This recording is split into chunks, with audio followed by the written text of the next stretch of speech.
Bebasnya puluhan napi koruptor secara massal menjadi pukulan telak bagi upaya pemberantasan korupsi di Indonesia. Hal ini juga membuat masa penahanan sejumlah napi korupsi menjadi semakin singkat.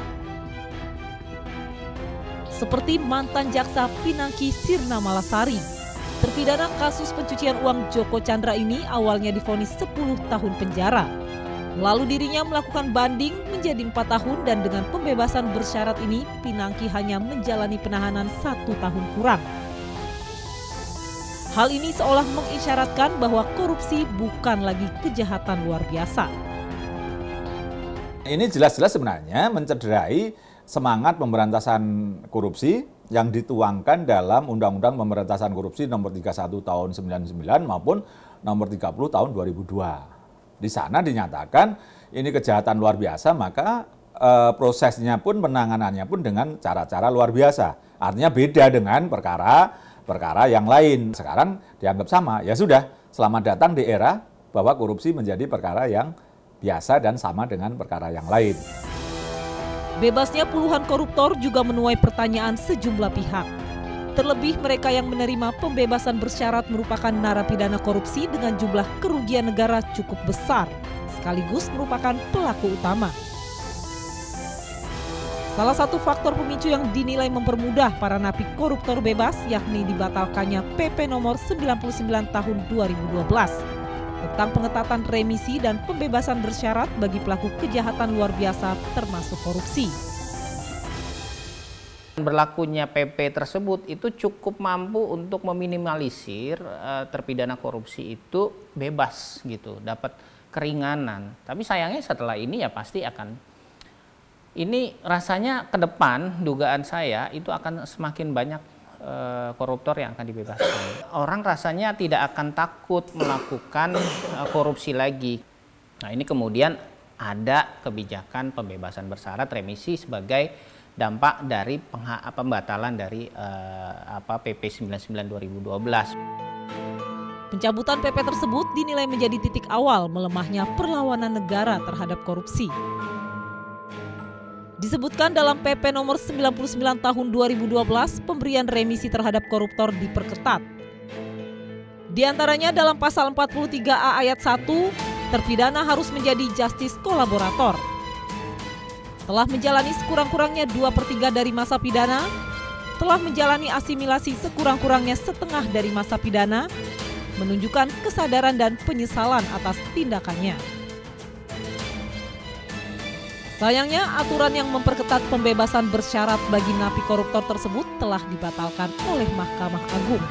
Hal ini pun dianggap sebagai kemenangan besar bagi para napi koruptor.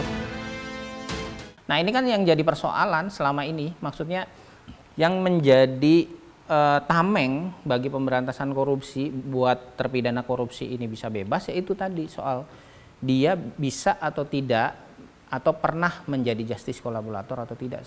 Masalahnya mereka adalah kebanyakan kan pelaku utama tuh yang terjerat tuh, jadi sulit tuh bebas gitu. Nah dengan ini dihapus, pasal soal justice kolaborator itu dihapus dalam PP 99 2012, pada akhirnya ya begini, 23 koruptor melanggeng bebas.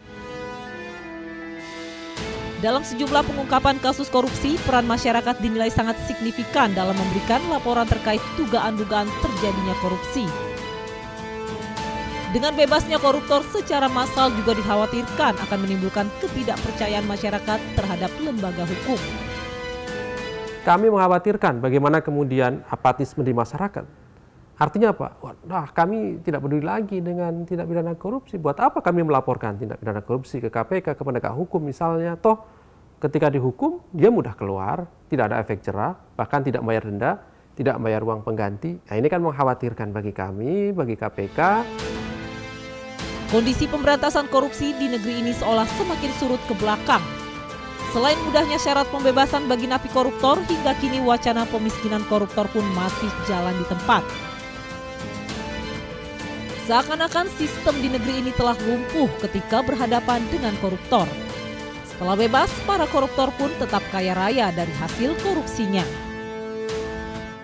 Salah satunya pemiskinan. Sampai sekarang kita tidak punya undang-undang perampasan aset, terhadap hasil-hasil kejahatan, dan itu bisa dikatakan kelalaian dari pemerintah dan DPR. Kalau undang-undang semacam ini ada, bukan tidak mungkin banyak kasus-kasus extraordinary termasuk koruptor itu akan jera dilakukan, karena koruptor itu kan menikmati ya korupsi besar-besaran, nanti dapat keringanan hukuman, lalu keluar uangnya masih sisa karena tidak bisa dirampas oleh negara. Ketika kejahatan korupsi tidak lagi menjadi kejahatan yang luar biasa, maka para koruptor pun tak lagi khawatir merampok uang negara. Ibarat negara yang hukumnya telah dilemahkan, perang melawan korupsi pun hanya wacana belaka. Maka sudah pasti keadilan kembali menjadi barang mahal di negeri ini.